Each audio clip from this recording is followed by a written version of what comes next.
ಬೆಚಲೇಲನು ಒಹೋಲಿಬಾಮನು ಎಲ್ಲವನ್ನೂ ಯೆಹೋವನು ಆಜ್ಞಾಪಿಸಿದ ಪ್ರಕಾರವೇ ಮಾಡುವರು.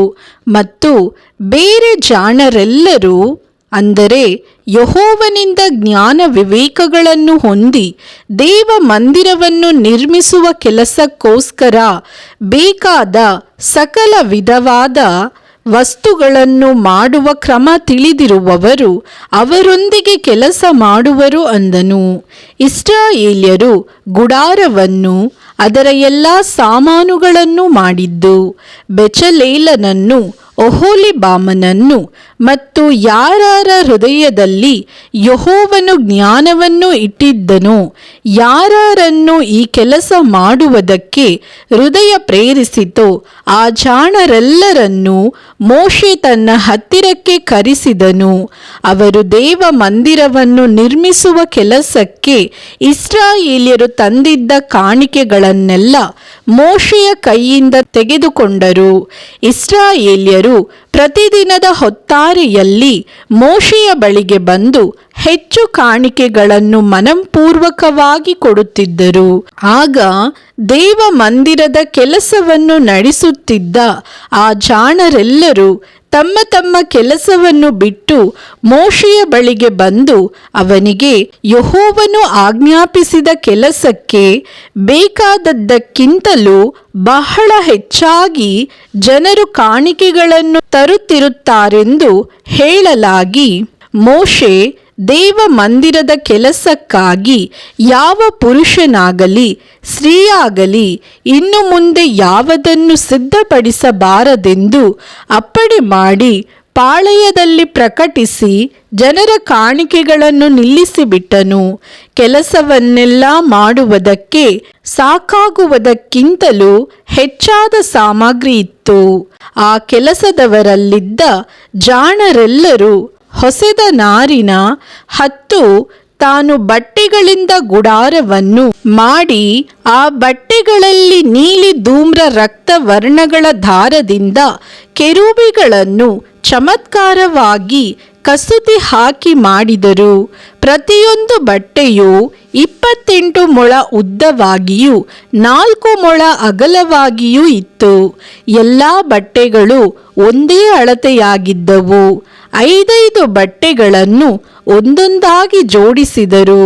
ಈ 2 ಜೋಡಣೆಗಳಲ್ಲಿ ಒಂದೊಂದರ ಕೊನೆ ಬಟ್ಟೆಯ ಅಂಚಿನಲ್ಲಿ ನೀಲಿ ದಾರದಿಂದ ಕುಣಿಕೆಗಳನ್ನು ಮಾಡಿದರು. ಆ ಕುಣಿಕೆಗಳನ್ನು 50 ಮೇರೆಗೆ ಒಂದಕ್ಕೊಂದು ಎದುರಾಗಿ ಇರಿಸಿದರು. ಅದಲ್ಲದೆ 50 ಚಿನ್ನದ ಕೊಂಡಿಗಳನ್ನು ಮಾಡಿ ಆ ಬಟ್ಟೆಗಳನ್ನು ಒಂದಕ್ಕೊಂದು ಕೂಡಿಸಿದರು. ಹೀಗೆ ಒಂದೇ ಗುಡಾರ ಆಯಿತು. ಈ ಗುಡಾರದ ಮೇಲೆ ಹೊದಿಸುವುದಕ್ಕಾಗಿ ಆಡುಕೂದಲಿನ 11 ತಾನು ಬಟ್ಟೆಗಳಿಂದ ಆ ಗುಡಾರಕ್ಕೆ ಮೇಲಣ ಡೇರೆಯನ್ನು ಮಾಡಿದರು.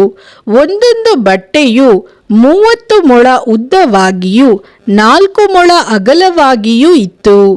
ಎಲ್ಲ ಬಟ್ಟೆಗಳು ಒಂದೇ ಅಳತೆಯಾಗಿದ್ದವು. 5 ಬಟ್ಟೆಗಳನ್ನು ಒಂದಾಗಿ ಜೋಡಿಸಿ ಮಿಕ್ಕ 6 ಬಟ್ಟೆಗಳನ್ನು ಒಂದಾಗಿ ಜೋಡಿಸಿದರು. ಒಂದೊಂದರ ಕೊನೆ ಬಟ್ಟೆಯ ಅಂಚಿನಲ್ಲಿ 50 ಕುಣಿಕೆಗಳನ್ನು ಮಾಡಿದರು. ಒಂದೇ ಡೇರೆಯಾಗುವಂತೆ ಸಮಸ್ತವನ್ನು ಕೂಡಿಸುವುದಕ್ಕಾಗಿ ತಾಮ್ರದ 50 ಕೊಂಡಿಗಳನ್ನು ಮಾಡಿದರು. ಅದಲ್ಲದೆ ಹದ ಮಾಡಿರುವ ಕುರಿ ತೊಗಲುಗಳಿಂದ ಒಂದು ಮೇಲ್ಹೊದಿಕೆಯನ್ನು, ಕಡಲು ಹಂದಿಯ ತೊಗಲುಗಳಿಂದ ಮತ್ತೊಂದು ಮೇಲ್ಹೊದಿಕೆಯನ್ನು ಮಾಡಿದರು. ಗುಡಾರಕ್ಕೆ ಚೌಕಟ್ಟುಗಳನ್ನು ಜಾಲಿಮರದಿಂದ ಮಾಡಿದರು. ಪ್ರತಿಯೊಂದು ಚೌಕಟ್ಟು 10 ಮೊಳ ಉದ್ದವಾಗಿಯೂ 1.5 ಮೊಳ ಅಗಲವಾಗಿಯೂ ಇತ್ತು. ಪ್ರತಿಯೊಂದು ಚೌಕಟ್ಟು ಅಡ್ಡಪಟ್ಟಿಗಳಿಂದ ಜೋಡಿಸಲ್ಪಟ್ಟ 2 ನಿಲುವು ಪಟ್ಟಿಗಳುಳ್ಳದ್ದಾಗಿತ್ತು. ಗುಡಾರದ ಎಲ್ಲ ಚೌಕಟ್ಟುಗಳನ್ನು ಹಾಗೆ ಮಾಡಿದರು. ಗುಡಾರದ ದಕ್ಷಿಣ ದಿಕ್ಕಿನಲ್ಲಿ 20 ಚೌಕಟ್ಟುಗಳನ್ನು ಮಾಡಿದರು. 40 ಬೆಳ್ಳಿಯ ಗದ್ದಿಗೆ ಕಲ್ಲುಗಳನ್ನು ಮಾಡಿ ಆ 20 ಚೌಕಟ್ಟುಗಳ ಕೆಳಗೆ ಇಟ್ಟರು. ಒಂದೊಂದು ಚೌಕಟ್ಟಿನಲ್ಲಿರುವ 2 ನಿಲುವು ಪಟ್ಟಿಗಳ ಕೆಳಗೆ ಒಂದೊಂದು ಗದ್ದಿಗೆ ಕಲ್ಲನ್ನು ಇಟ್ಟರು. ಹಾಗೆಯೇ ಗುಡಾರದ ಉತ್ತರ ದಿಕ್ಕಿನಲ್ಲಿ 20 ಚೌಕಟ್ಟುಗಳನ್ನು ಮತ್ತು ಪ್ರತಿಯೊಂದು ಚೌಕಟ್ಟಿಗೆ 2 ಗದ್ದಿಗೆ ಕಲ್ಲುಗಳ ಮೇರೆಗೆ 40 ಬೆಳ್ಳಿಯ ಗದ್ದಿಗೆ ಕಲ್ಲುಗಳನ್ನು ಮಾಡಿದರು. ಗುಡಾರದ ಹಿಂಭಾಗಕ್ಕೆ ಅಂದರೆ ಪಶ್ಚಿಮ ದಿಕ್ಕಿನಲ್ಲಿ 6 ಚೌಕಟ್ಟುಗಳನ್ನು ಮಾಡಿದರು. ಗುಡಾರದ ಹಿಂಭಾಗದ 2 ಮೂಲೆಗಳಿಗೆ ಬೇರೆ 2 ಚೌಕಟ್ಟುಗಳನ್ನು ಮಾಡಿದರು. ಅವು ಬುಡದಿಂದ ತುದಿಯವರೆಗೂ ಅಂದರೆ ಮೊದಲನೆಯ ಬಳೆಯ ತನಕ ಜೋಡಿಸಿದ್ದವು. ಹಾಗೆ 2 ಮೂಲೆಗಳಿಗೂ ಮಾಡಿದರು.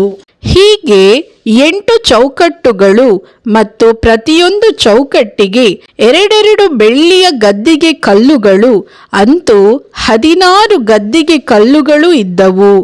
ಜಾಲಿ ಮರದಿಂದ ಅಗುಳಿಗಳನ್ನು ಮಾಡಿದರು. ಗುಡಾರದ 2 ಕಡೆಗಳ ಚೌಕಟ್ಟುಗಳಿಗೂ ಅದರ ಹಿಂದುಗಡೆಯ ಅಂದರೆ ಪಶ್ಚಿಮ ಕಡೆಯ ಚೌಕಟ್ಟುಗಳಿಗೂ 5 ಅಗುಳಿಗಳನ್ನು ಮಾಡಿದರು. ಚೌಕಟ್ಟುಗಳ ನಟ್ಟ ನಡುವೆಯಲ್ಲಿರುವ ಅಗುಳಿಯು ಒಂದು ಕೊನೆಯಿಂದ ಮತ್ತೊಂದು ಕೊನೆಯವರೆಗೂ ಮುಟ್ಟುವಂತೆ ಮಾಡಿದರು.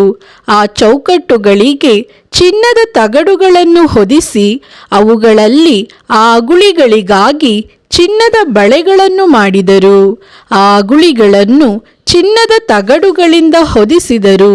ಹುರಿನಾರಿನ ಬಟ್ಟೆಯಲ್ಲಿ ನೀಲಿ ಧೂಮ್ರ ರಕ್ತ ವರ್ಣಗಳುಳ್ಳ ದಾರದಿಂದ ಕೆರೂಬಿಗಳನ್ನು ಚಮತ್ಕಾರವಾಗಿ ಕಸೂತಿ ಹಾಕಿ ಒಂದು ತೆರೆಯನ್ನು ಮಾಡಿದರು. ಅದಕ್ಕೆ ಜಾಲಿ ಮರದಿಂದ 4 ಕಂಬಗಳನ್ನು ಮಾಡಿ ಚಿನ್ನದ ತಗಡುಗಳನ್ನು ಹೊದಿಸಿದರು. ಅವುಗಳಿಗೆ ಚಿನ್ನದ ಕೊಂಡಿಗಳನ್ನು ಮಾಡಿ 4 ಬೆಳ್ಳಿಯ ಗದ್ದಿಗೆ ಕಲ್ಲುಗಳನ್ನು ಎರಕ ಹೊಯ್ಯಿಸಿದರು. ಡೇರೆಯ ಬಾಗಿಲಿಗೆ ಹುರಿನಾರಿನ ಬಟ್ಟೆಯಲ್ಲಿ ನೀಲಿ ಧೂಮ್ರ ರಕ್ತ ವರ್ಣಗಳುಳ್ಳ ದಾರದಿಂದ ವಿಚಿತ್ರವಾಗಿ ಕಸೂತಿ ಹಾಕಿ ಪರದೆಯನ್ನು ಮಾಡಿದರು. ಆ ಪರದೆ ತೂಗಿಸುವುದಕ್ಕಾಗಿ 5 ಕಂಬಗಳನ್ನು ಅವುಗಳ ಕೊಂಡಿಗಳನ್ನು ಮಾಡಿ ಅವುಗಳ ಬೋದಿಗೆಗಳಿಗೂ ಕಟ್ಟುಗಳಿಗೂ ಚಿನ್ನದ ತಗಡುಗಳನ್ನು ಹೊದಿಸಿದರು. ಅವುಗಳ 5 ಗದ್ದಿಗೆ ಕಲ್ಲುಗಳನ್ನು ತಾಮ್ರದಿಂದ ಮಾಡಿದರು.